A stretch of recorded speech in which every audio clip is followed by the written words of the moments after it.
Welcome to the video. Today we're going to go over some of my favorite cards from Star Wars Unlimited Set 1, Spark of Rebellion. This top 12 list is split into 3 groups: S tier, solid playables, and a couple sleeper hits. Star Wars Unlimited is a new TCG from Fantasy Flight Games. This game engine is very fun, and I enjoyed the pre-releases I attended over the past week or so. Let's discuss some of my favorite cards from this game's first set. What better place to start than Vader himself? This is a 7-cost unit. It's a 5/7 with a couple of very good abilities. When played, search the top 10 cards of your deck for any number of villainy cards with a combined cost of 3 or less and play them each for free. This is a very strong ability and can grab up to 3 1-cost units for free off the top of your deck. Vader also has the ambush ability, which allows you to attack an opponent's unit as soon as Vader hits play. 7 costs does take a few turns, but there are a few ways to ramp in green that will help you to get to that big Vader turn. This card has a lot of players excited to play a green villain strategy. Getting to that 7 resource turn might prove difficult with the popularity of the next card on this list though. Sabine Ren is the premier leader for an aggro-based strategy in Star Wars Unlimited. This is a leader unit with the ability to tap and deal 1 damage to each base. Your base is your life total in this game, so this is akin to a red deck wins or a burn deck in other games.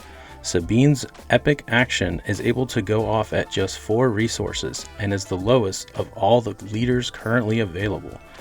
This allows her to attack your units and pressure your base's life total ASAP. In the playtesting I've done against Sabine so far, when you get to 6 or 7 resources, your base might already have close to 20 damage on it. The most aggressive build is the green version, or green bean as it's being called. This allows you to have a great spread of cheap ground and air units to end the game very quickly. If you don't have access to any sort of healing or restore, as it's being called, then don't expect games to go for very long. With how well this deck has been performing in online tournaments, it is definitely worthy of being labeled S tier. Our next card slots right into Sabine as well. K2 SO is a 4-cost 4/4 body with a couple of very good abilities. First off, K2 has Overwhelm, which is very similar to Trample coming from other games. This ability helps you manage your opponent's board while also dishing out splash damage to their base as well. The On Defeat ability is modal and lets you choose either hit a base for 3 damage or have your opponent discard a card. The ability to have reach or card advantage makes this an all-star in any red deck. I expect to see this card played for sets to come, so it might be worth picking up copies now, as it will most likely be in every red deck moving forward. The last card on our S tier section is For a Cause I Believe In. This is another fantastic red card that can hit for 4 damage while setting up future draw steps. The best part about this card is how it finds the next copies of itself and lets you chain them turn after turn. This card plays very well in these aggressive strategies. Chaining these while you are attacking with your ground and air units might be too much for most leaders to control. The reach and consistency on this card bumps it up to S tier status in my mind. I expect to be taking 3 to 4 damage from this in many games to come. Here are the cards that made it to the S tier status. All great, and I expect to see them often during set 1. The next card on our list is Leia Organa's first ever unit in Star Wars Unlimited. Leia the Defiant Princess is a 2-cost 2/2 rebel official with a good on-play ability. Leia allows you to tap down a resource or unit upon entering. The modal aspect of this card is great and what really has me interested in playing it. That 1 resource can knock off a big boss monster or save damage from a lethal hit for just 2 costs. Notably, this card is only available in the 2-player starter deck, so you won't find it in the normal booster box. Leia is great, and I'll be playing it for sure in my future Rebel Cunning decks for sure. Death Trooper is another great unit and is a slam dunk 2-for-1. Death Trooper is a 3-cost, 3/3 unit Imperial Trooper that deals 2 damage to one of your units and one of your opponent's units on play. This can hit units in space as well, so don't miss out on that. This card has not been overlooked and sees play in pretty much every deck that has access to blue and black. It even has a very nice promo alt art treatment as well. They knew that this was going to be a role player in development for sure. What I really like about this card is its ability to hold its own damage counters on entry without dying. I think this card will become even stronger in future sets. The on-play ability will help defeat your own units and maybe cause some other abilities to trigger as well. If you speak to anyone that has played Star Wars Unlimited, they will probably tell you that this is the best card in the game, and truthfully, they may be right. Energy Conversion Lab comes from a rare cycle of bases that start the game with 25 health instead of the normal 30. This base is great because it gives one of your units ambush for the turn. This is a great ability, but comes at the steep cost of starting the game with basically 5 less life. Playing this base also gives you access to green with no aspect penalty. Giving a ground or air unit ambush can definitely swing games in your favor, but it can also do nothing. More often, I think the risk is well worth the reward. Clearing out pesky units can help you control the board, which is why this base is seeing so much play early on. The great part about bases in Star Wars Unlimited is you only need one copy. You can use it in all of your decks very easily, so maybe treat yourself and get the hyperspace version. Another great Rebel unit is Fleet Lieutenant, a 3-cost, 3/3 unit that lets you attack with another unit when it's played. If that unit is a Rebel, because of course it will be, it gets a nice little +2 attack bump as well.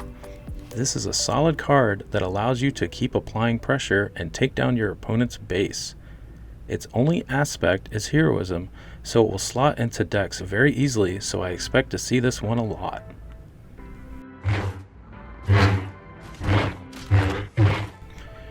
We have talked a lot about units. Now let's talk about some ways to get rid of them. Bombing Run is a solid removal event. 5 costs might sound like a lot, but being able to choose ground or space will help you keep your units alive while your opponents get wiped out. Since units carry damage at the end of turns or phases, 3 damage will certainly finish off most of the units in the game you want gone. But what if you want to deal more than 3 damage? What if 3 damage isn't enough? What if you want all of the creatures gone?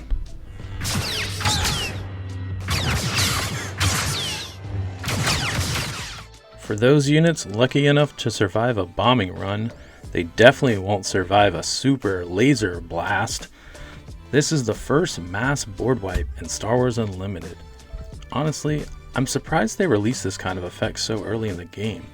I think making it cost 8 is a good safety valve. If you're playing against Sabine though, getting to 8 resources will be a challenge unto itself, so good luck with that. For those fortunate enough to get to 8 resources, this will help you clear away all the threats in play. This slots in perfectly to all those villain control strategies and is the last card on this tier. This is where we are at so far. Lots of great cards, but I have a couple of my sleeper picks to share with you as well. My first sleeper pick is R2-D2. R2-D2 Ignoring Protocol is a great little 1-cost, 1/4 unit. It has a scry ability attached to both its enter and attack. This can be very helpful when digging for cards you want to draw in certain matchups. Also, having just the heroism aspect makes it very easy to slot into any hero deck. While maybe not being such a great late game draw, this little unit can hold a lot of damage with its 4 toughness. Again, this card can only be found in the 2-player starter deck. R2-D2 is a great little unit for helping set up the final card on our list as well. Help me, Obi-Wan Kenobi. You're my only hope. This is easily my favorite card released in Set 1. You Are My Only Hope is a 3-cost event that allows you to look at the top card of your deck and play it with a 5-cost reduction. If you are low on life, like 5 or less, you get to play the card for free. This play for free ability lets you ignore all costs and even ignore aspect penalties as well. I think this card is great to play at all points in the game. Drawing this mid to late game is good because it gives you a discounted effect. You can play big expensive cards earlier than expected. Or you can just save on resources, letting you play more cards in a single turn. Setting up the top of your deck might be a bit difficult now, but I see that becoming easier and sets to come for sure. Magical Christmas Land is R2-D2 setting up a great You're My Only Hope play. Very flavorful to say the least. Those were my top 12 picks from Spark of Rebellion. Now that you've heard my picks, let's hear yours. Post in the comments section your favorite cards or leaders that you like from Spark of Rebellion. Maybe you have a great sleeper pick too. Please let us know. Thank you for watching, and I'll see you in the next video.